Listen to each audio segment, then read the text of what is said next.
Olá, o meu nome é Gonçalo, bem-vindos ao Paleotomista. Aqui estamos no quarto episódio especial de Natal e vamos falar sobre a Epifania, que significa a manifestação, é o que significa Epifania, no caso, a manifestação do nascimento de Cristo.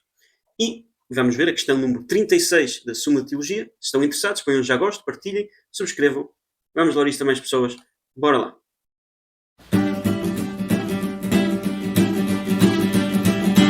Então, acabamos nós, como eu disse, questão 36.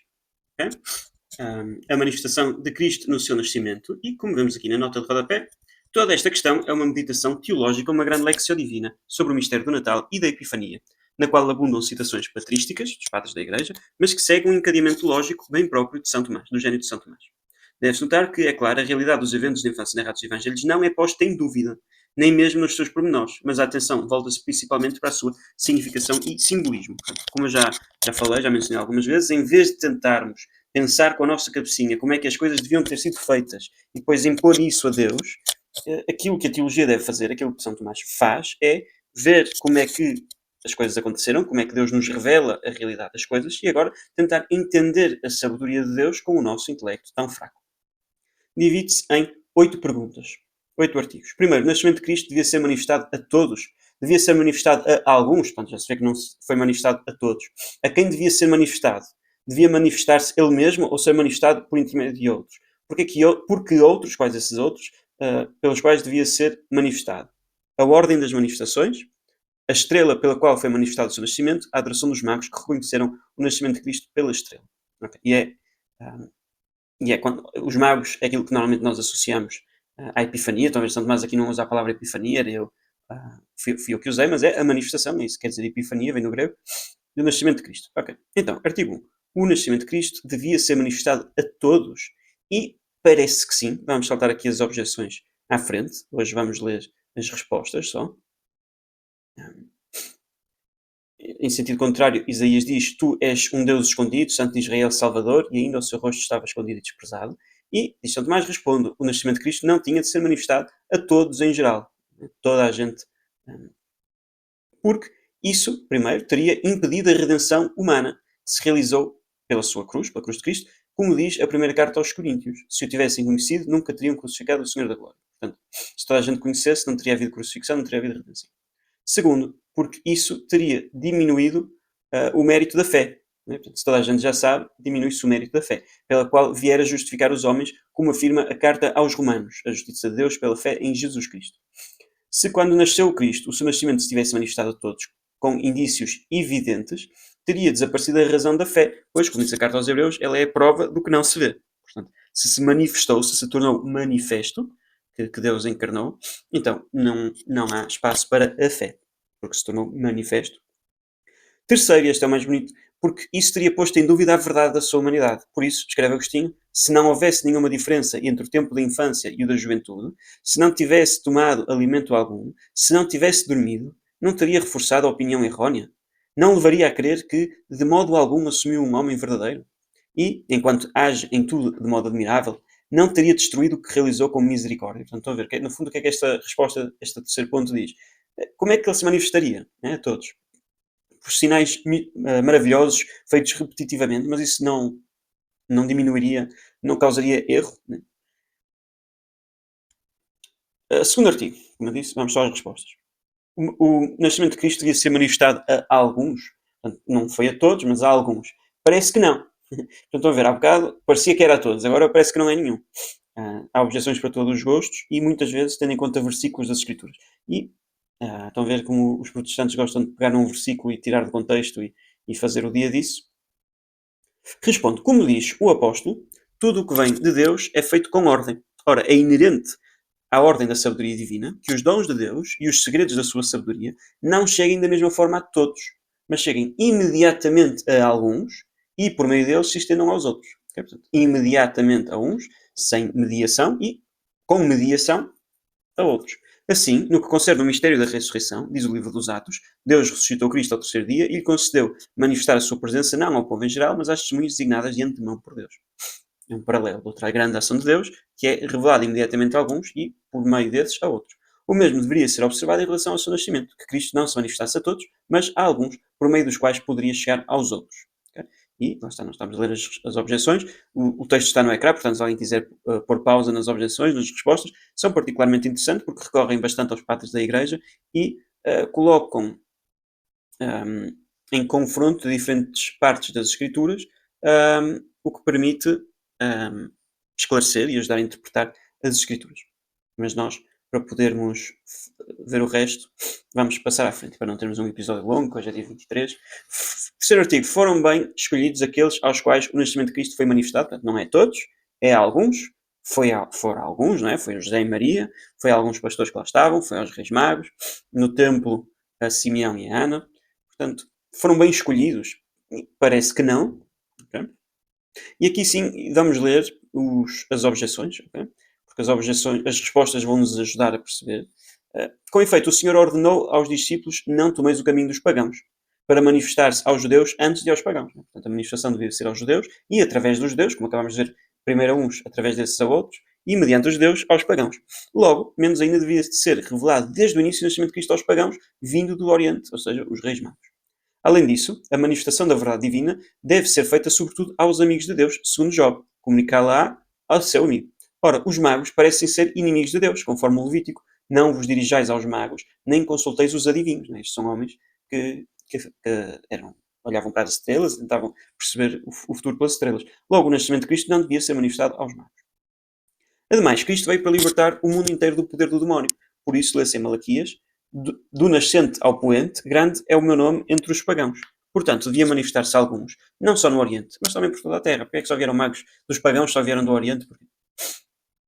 Ademais, todos os sacramentos da Antiga Lei eram figura de Cristo. Ora, os sacramentos da Antiga Lei eram administrados pelo ministério do sacerdócio legal. Logo, parece que o nascimento de Cristo deveria ter sido manifestado antes aos sacerdotes do templo do que aos pastores do campo, agora dentro dos judeus. Até agora foi sobre os pagãos. Primeiro que não devia ter sido manifestado aos pagãos, depois que devia ter sido manifestado a mais pagãos, agora não devia ter sido aos pastores, devia ter sido aos sacerdotes. Quinto, ademais, Cristo nasceu de uma virgem mãe e era pequena em idade. Parece, pois, mais conveniente que se tivesse manifestado aos jovens e às virgens, ele era jovem e a mãe era virgem, antes que aos velhos e casados ou viúvos, como Simeão e Ana. Em sentido contrário, afirma o Evangelho de João: eu conheço os que escolhi. Ora, o que é feito segundo a sabedoria de Deus é bem feito. Portanto, aqueles aos quais foi manifestado o nascimento de Cristo foram bem escolhidos. Respondo: a salvação de Cristo que Cristo iria trazer concernia a todo o tipo de homens, pois, como diz a carta aos Colossenses, em Cristo não há mais homem e mulher, grego, judeu, escravo e homem livre. E assim das outras diferenças. E para que isto estivesse prefigurado no próprio nascimento de Cristo, ele se manifestou a todas as condições de homens. Pois, como diz Agostinho, os pastores eram israelitas, os magos pagãos. Aqueles, os pastores, estavam perto, estes, os magos, longe. Uns e outros encontraram na pedra angular. Havia ainda, entre eles, outros tipos de diversidade. Outro tipo de diversidade. Os magos eram sábios e poderosos, os pastores ignorantes e de condição humilde. Manifestou-se ainda aos justos, como Simeão e Ana, e aos pecadores, como os magos. E também se manifestou a homens e mulheres, como Ana, para mostrar que nenhuma condição humana estava excluída da salvação de Cristo. Okay. Portanto, deve dizer-se que a manifestação do nascimento de Cristo foi uma antecipação da manifestação plena que haveria de vir. Foi uma antecipação, desculpem. E assim como na segunda manifestação a graça de Cristo foi anunciada por Cristo e pelos seus apóstolos, primeiro aos judeus, depois aos pagãos. Assim também os primeiros a aproximar-se de Cristo foram os pastores, que eram as primícias dos judeus e estavam perto. Depois vieram os magos de longe como primícias dos pagãos, na expressão de Agostinho. Quanto ao segundo, deve dizer-se, como diz Agostinho, como predomina a ignorância na rusticidade dos pastores, predomina a impiedade no sacrilégio dos magos. E, contudo, aquele que era a pedra angular uniu a si uns e outros, pois veio escolher o que era ignorante para confundir os sábios e chamar não os justos, mas os pecadores, para que os grandes não ficassem orgulhosos e os fracos não desesperassem. Alguns, contudo, defendem que os magos não eram perigosos, mas sábios astrólogos, que os persas ou os caldeus chamavam magos. Né? Portanto, não eram feiticeiros, eram só astrólogos. Que para eles, na altura deles, não havia problema nenhum, tinham a crença do tempo de São Tomás, tinham a crença que nós temos de maneira nuanceada de que os astros afetam a nossa realidade. Quanto ao terceiro, deve dizer-se que, segundo Crisóstomo, os magos vieram do Oriente porque o início da fé começou onde nasce o dia. Portanto, vieram do Oriente, pois a fé é a luz das almas. Ou, porque todos os que vêm a Cristo vêm dele e por ele. Por isso diz Zacarias, eis o homem, o seu nome é Oriente. E afirma-se que vieram literalmente do Oriente, ou porque, segundo alguns, vinham dos mais remotos pontos do Oriente, ou porque vinham de alguns pontos próximos da Judeia, das regiões situadas ao Oriente da Judeia. Pode pensar-se, contudo, que tenham aparecido também alguns indícios do nascimento de Cristo em outras partes do mundo, assim como em Roma jorrou óleo e na Espanha apareceram 3 sóis que se juntaram num só. Há aqui algumas narrações, algumas histórias de eventos sobrenaturais do nascimento de Cristo. Quanto ao quarto, deve dizer-se que, como diz Crisóstomo, o anjo que manifestou o nascimento de Cristo não foi a Jerusalém, nem procurou os escribas e fariseus, pois eram corruptos e atormentados pela inveja. Mas os pastores eram sinceros e cultivavam a antiga familiaridade dos patriarcas e de Moisés. Nestes pastores estavam representados também os doutores da Igreja, aos quais são revelados os mistérios de Cristo que permaneciam ocultos aos judeus. Quanto ao quinto, deve dizer-se, segundo Ambrósio, o nascimento do Senhor tinha de ser testemunhado não só pelos pastores, mas também pelos velhos e pelos justos, cujo testemunho, por causa da sua justiça, merecia mais crédito. Ok, portanto temos aqui a manifestação do nascimento de Cristo feito a uma panóplia de gentes, com todas as variedades, todas as diferenças, e como isso é importante para simbolizar aquilo que Cristo veio fazer no seu nascimento. Deve ter jovens e velhos, virgens e não virgens, justos e pecadores, pagãos e judeus, etc, etc. Cristo veio para todos. Mas veio para todos, mas a manifestação não se faz a todos, mas, segundo a sabedoria de Deus, diretamente a alguns e, mediante esses, a outros. Aqui, se Cristo devia manifestar por si mesmo o seu nascimento, vamos diretos à resposta. Respondo: o nascimento de Cristo destinava-se à salvação dos homens, que se alcança pela fé. Ora, a fé salvífica confessa a divindade e a humanidade de Cristo. Era, pois, necessário que o nascimento de Cristo fosse manifestado de tal maneira que a demonstração da sua divindade não prejudicasse a fé na sua humanidade. Ora, isso aconteceu ao apresentar Cristo em si mesmo a semelhança com a fragilidade humana, mostrando, contudo, o poder da sua divindade por meio das criaturas de Deus, os anjos, ou a estrela, por meio das criaturas de Deus. Eis porque Cristo não manifestou por si mesmo o seu nascimento, mas por meio de outras criaturas. Não foi Cristo que andou por aí em glória, tal como vai vir no fim dos tempos, a manifestar a sua vinda ao mundo. Agora, ok, não é por si mesmo, vejam aqui o encadeamento lógico. Portanto, devia ser a todos? Não. Então, devia ser a alguns? Ok, sim. Portanto, nem todos, nem nenhum, alguns. E estes que foram bem? Sim, ok. Devia ser por si mesmo ou por outro? Por outro, pelas suas criaturas. Ok, e estas aqui estão bem? É agora a pergunta. O nascimento de Cristo devia ser manifestado por meio dos anjos e da estrela? Parece que não. E vamos saltar aqui as objeções e vamos à resposta. A manifestação. E aqui temos de ver o que é manifestar, não é? Tornar manifesto. Portanto, Santo Tomás vai falar da manifestação pelo silogismo, procede a partir de noções, a partir de coisas que são mais evidentes para aquele a qual se dirige a demonstração.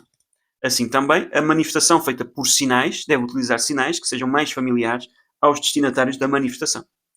Ora, é conhecido, portanto, uma manifestação faz por coisas mais evidentes à pessoa a quem se quer manifestar. Portanto, se eu quero manifestar algo a uma pessoa que sabe falar português, mas não sabe os sinais de trânsito, em vez de lhe pôr um sinal de proibido, eu digo, não faças isso. As minhas palavras são outros sinais. São sinais que, para aquela pessoa, são mais manifestos. Se a pessoa falar chinês, não falar português, mas souber os sinais de trânsito e reconhecer um stop, mais vale pôr o sinal stop. Se eu quiser usar um silogismo, vou partir sempre de certas premissas, não é? E devo usar, para convencer a outra pessoa, premissas que para a pessoa são mais manifestas. Né? Não vale a pena tentar convencer uma pessoa de uma coisa que ela não acha evidente a partir de coisas que ela também não acha evidente. Okay. Ora, é conhecido, e portanto, o que é que nós já percebemos desta introdução? Que as criaturas escolhidas para fazer a manifestação do nascimento de Cristo devem ser aquelas que são mais manifestas para as pessoas a quem está a ser manifestado. Ora, é conhecido, vamos aqui, que os justos estão familiarizados e acostumados a ser ensinados pelo instinto interior do Espírito Santo, ou seja, pelo Espírito de profecia, sem demonstração de sinais visíveis. É conhecido, toda a gente sabe isto, não é? Aqueles, porém, que se entregam às coisas corporais são conduzidos às realidades inteligíveis pelas realidades sensíveis, portanto, às realidades do intelecto, espirituais, pelas realidades sensíveis do corpo que se podem ver. Ora, os judeus estavam acostumados a receber comunicações divinas por meio de anjos. Era normal, não é? Por meio dos quais receberam também a lei, como diz o livro dos Atos dos Apóstolos. Vós tinhas recebido a lei promulgada por anjos. Os pagãos, porém, e sobretudo os astrólogos, estavam acostumados a contemplar o movimento das estrelas. Por isso, o nascimento de Cristo foi manifestado, temos aqui 3 grupos, aos justos, a saber, a Simeão e a Ana no templo, pelo impulso interior do Espírito Santo. Portanto, não há um sinal externo, visível para eles. Conforme o Evangelho de Lucas, fora-lhes revelado pelo Espírito Santo que não veria, fora-lhe revelado pelo Espírito Santo que não veria a morte sem antes ter visto o Cristo do Senhor. Portanto, não há nenhum sinal externo, eles ao verem o menino Jesus, movidos pelo instinto interior, o impulso interior do Espírito Santo, reconhecem que aquele menino é Deus, é-lhes manifestado. Aos pastores e aos magos, porém, entregues às realidades corporais, o nascimento de Cristo foi-lhes manifestado por meio de aparições visíveis. Portanto, que se podem ver, visíveis. Aparições, alguma coisa que aparece, visível, que se pode ver. E, dado que não se tratava de um nascimento puramente terrestre, não era um homem normal, mas de certa forma celeste, o nascimento de Cristo foi revelado tanto a uns como a outros por meio de sinais do céu. Pois, como diz Agostinho, os anjos moram nos céus, que são adornados pelas estrelas, é por meio deles que os céus proclamam a glória de Deus. E, portanto, temos o instinto interior, ou o impulso interior do Espírito Santo para os justos. Depois, para os judeus simples, o anjo que aparece de maneira visível, que é um ser celeste. E para os pagãos, que estavam habituados, eram magos, estavam habituados a contemplar as estrelas, temos uma estrela que também é uma criatura celeste, claro que celeste, num outro sentido. É, pois, com razão que o nascimento de Cristo foi revelado aos pastores por meio dos anjos, porque se tratava de judeus, entre os quais era frequente as aparições de anjos, mas aos magos, acostumados a contemplar os corpos celestes, foi manifestado pelo sinal da estrela. Pois, como diz Crisóstomo, por condescendência com eles, o Senhor quis chamá-los pelas realidades às quais estavam habituados. Mas há outro motivo, como diz Gregório. Aos judeus, porque utilizavam a razão, o anúncio devia ser proclamado por um animal racional, isto é, um anjo. Mas os pagãos, que não sabiam servir-se da razão para conhecer a Deus, são conduzidos pela voz, não pela voz, mas pelos sinais. E assim como os pregadores, por meio da palavra, anunciaram aos pagãos o Senhor quando este podia falar, assim, quando ele ainda não podiam falar, foi proclamado por elementos mudos. E há ainda outro motivo, como diz Agostinho, porque Abraão recebeu a promessa de uma descendência inumerável, que não seria gerada pelo sêmen carnal, mas pela fecundidade da fé. Por isso é comparada à multidão das estrelas, para suscitar a esperança de uma descendência celeste. Eis porque os pagãos, designados pelos astros, são estimulados pela aparição de um novo astro, a chegarem até Cristo e tornarem-se, assim, descendência de Abraão. Depois disto, São Tomás fala da ordem da manifestação. Primeiro, porque é que é primeiro a uns e depois é que é a outros. Os justos vêm no final, etc. E da estrela em concreto. Mas deixamos isso para outro dia, para o episódio não ficar longo. Muito obrigado. Foi o quarto destes 4 episódios de Natal. Portanto, bom Natal. Louvado seja nosso Senhor Jesus Cristo, o menino Deus em Belém. Para sempre seja louvado em sua Mãe Maria Santíssima. Muito obrigado e até à próxima.